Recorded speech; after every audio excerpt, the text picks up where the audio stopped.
Alhamdulillahi Rabbil Alamin. Ashhadu an la ilaha illallah wahdahu la syarika lah, wa ashhadu anna Muhammadan abduhu wa rasuluh la nabiyya ba'dah. Allahumma salli wa sallim ala sayyidina Muhammad wa ala alihi wa sahbihi ajma'in. Amma ba'du, fa ya ibadallah, ittaqullaha haqqa tuqatih wa la tamutunna illa wa antum muslimun. Faqala Allah Ta'ala fil Qur'anil Azim, a'udzu billahi minasy syaithanir rajim, bismillahirrahmanirrahim, wal 'asri, al-ayah, sadaqallahul azim. Alhamdulillah, berkat izin dari Allah, siang ini kita dapat menjalankan salah satu kewajiban kita, yaitu salat Jumat berjamaah.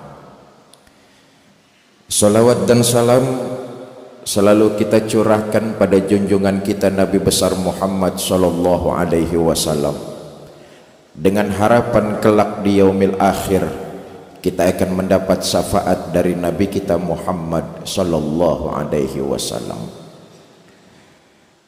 Saudara-saudara kaum muslimin sidang Jumat yang saya hormati,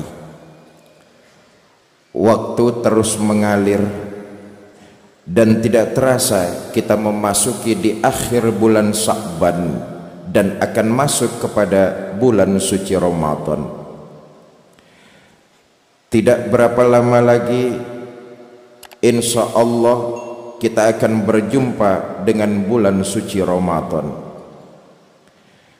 Nuansa Ramadan memberikan suasana kegembiraan batin bagi seluruh umat Islam di dunia.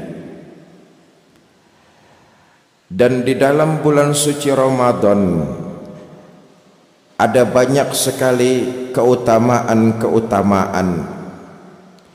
Pada kesempatan kali ini beberapa keutamaan yang ingin Al-Fakir sampaikan kepada saudara-saudara. Di antara keutamaan bulan Ramadan, pertama, bahwa ibadah puasa juga diwajibkan oleh Allah kepada umat terdahulu sebelum kita. Ya ayyuhallazina amanu kutiba alaikumus siyam kama kutiba alal ladzina min qablikum la'allakum tattaqun. Hai orang-orang yang beriman, diwajibkan atas kamu berpuasa sebagaimana diwajibkan atas orang-orang sebelum kamu agar kamu bertakwa. Kalau ibadah puasa bukan sebuah amalan yang agung, maka tidak mungkin puasa juga diwajibkan atas umat-umat sebelum kita. Walaupun puasa mereka berbeda dengan puasa kita, artinya bukan pada bulan Ramadan yang diwajibkan atas mereka, akan tetapi amalan puasa itu tersendiri telah diwajibkan atas mereka, yang menandakan bahwa amalan ini sangat agung dan mulia. Yang kedua, puasa adalah sebab diampunkannya dosa-dosa dan kesalahan kita. Setiap manusia, besar atau kecil, sengaja atau tidak, pasti mempunyai yang namanya kesalahan dan dosa.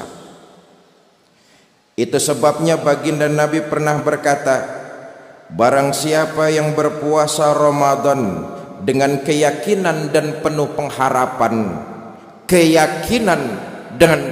pengharapan, diampuni dosa-dosa yang telah lalu. Iman maksudnya adalah keyakinan kepada Allah dan ridho atas diwajibkannya puasa Ramadan.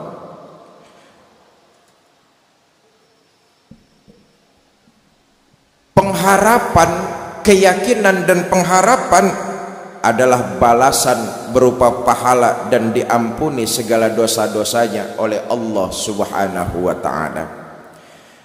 Jika seseorang telah yakin dan ridho atas kewajibannya berpuasa serta tidak benci atas kewajiban puasa Ramadan itu, yakin terhadap pahala dan ganjaran yang akan didapat, maka dia akan diampuni dosa-dosanya yang terdahulu.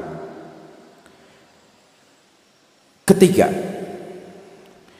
bahwa pahala puasa tidak terikat dengan jumlah tertentu, akan tetapi pahalanya diberikan kepada orang yang berpuasa tanpa ada perhitungan.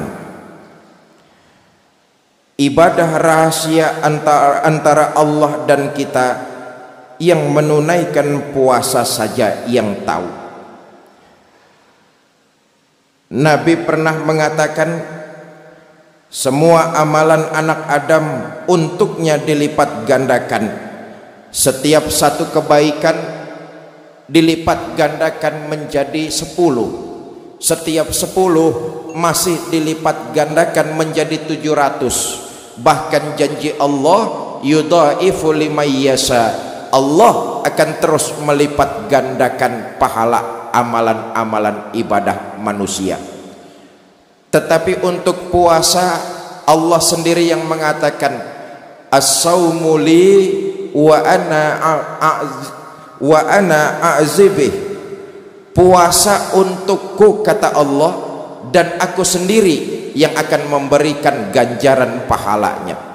Sebab itu puasa adalah ibadah sirri yang tahu cuma kita dengan Allah. Kalau Allah menjanjikan pahala yang lain berlipat ganda, apatah lagi dengan pahala ibadah puasa ini.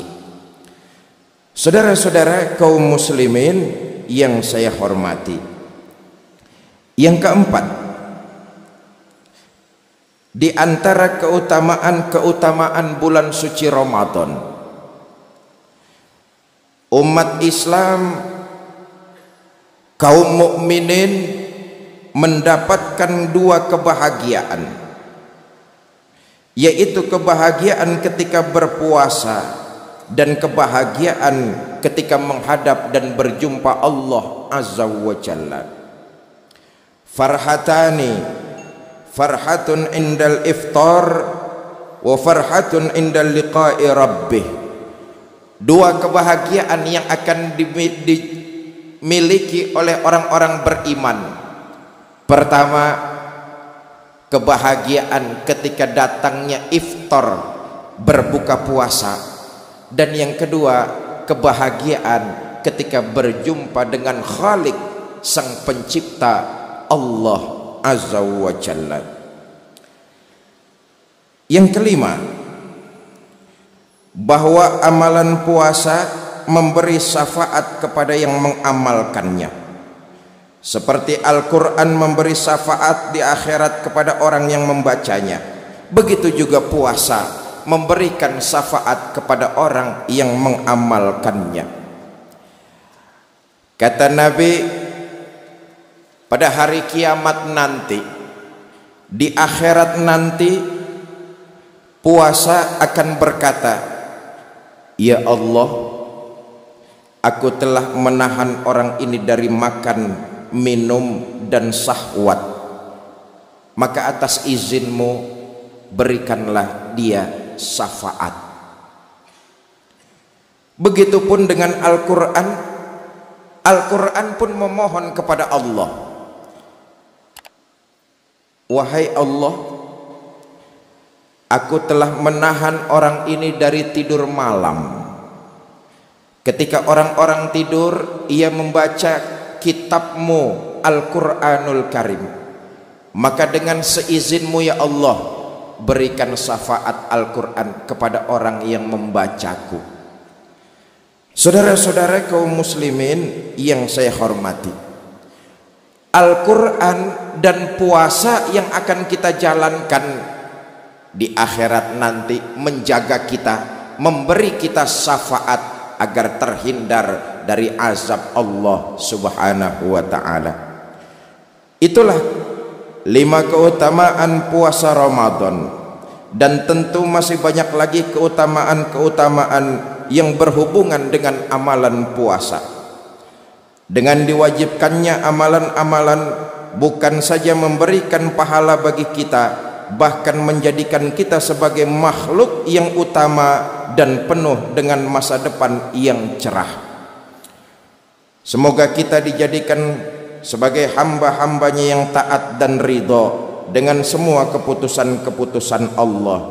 Mudah-mudahan kita semua diberikan umur panjang dan dapat berjumpa dengan bulan suci Ramadan yang tinggal beberapa hari lagi. Mudah-mudahan khutbah singkat ini ada manfaatnya buat saya dan khususnya buat umat Islam secara keseluruhan. Barakallahu li wa lakum fil Qur'anil azim wa nafa'ani wa iyyakum bima fihi minal ayati wa zikril hakim. Aqulu qawli hadza fastaghfiru innahu huwal ghafurur rahim.